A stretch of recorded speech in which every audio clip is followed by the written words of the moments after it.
Even though we have a pre-planned design, there are times that we're right on the mark. There are times that we are not right on the mark.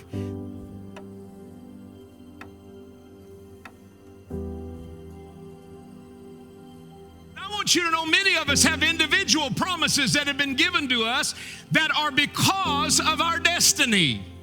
Because of the call that is on our life, we have promises that are directly connected to the destiny, to the plan, to the path that is set before us.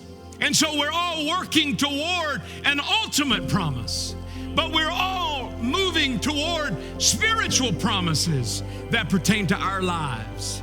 Even though we have a pre-planned design, there are times that we're right on the mark. There are times that we are not right on the mark. There are no variables concerning our election. Now listen, if our choices and levels of surrender can have significant impact on our growth and our fruitfulness in a particular season, it is essential that we discover the perfect will of God in all things. I want you to say, in all things. You can have His acceptable will, which can be permissive, and not have His perfect will. But the writer tells us it's possible to have His good, acceptable, and perfect will. How many of you want to live in that? God help us to live in the good and acceptable and perfect will of God. That word perfect here is translated from a Greek word that means having the highest standard. How many of you believe that what God has written in that book is based on His original thoughts about you? And that is the highest standard of His will. Substituting what God will allow instead of what He prefers can cause someone to think or to make it seem like they have fallen short of reaching the promise.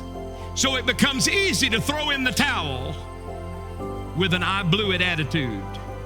If the enemy can make it look like I have failed again, then I may end up making another bad spiritual decision, and another, and another, and another, and another. And I've been doing all of that based on what seemed to be the case.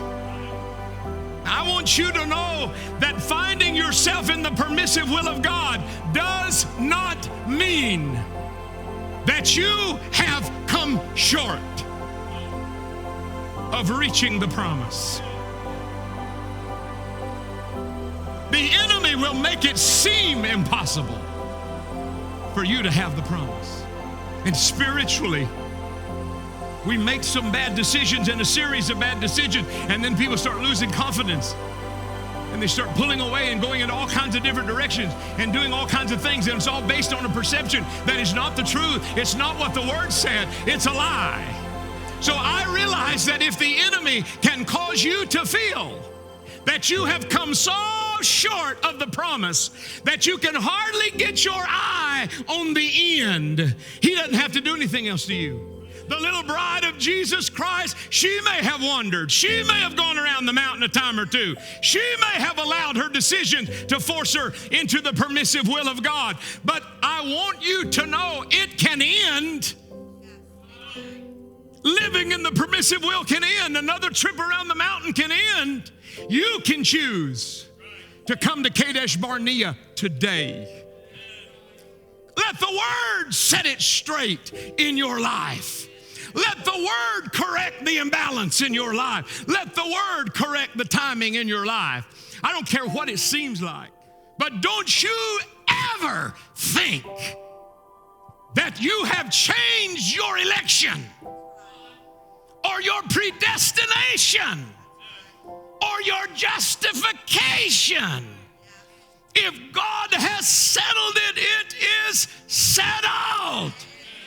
It may seem you have fallen short, but you don't have to fall short because you have believed.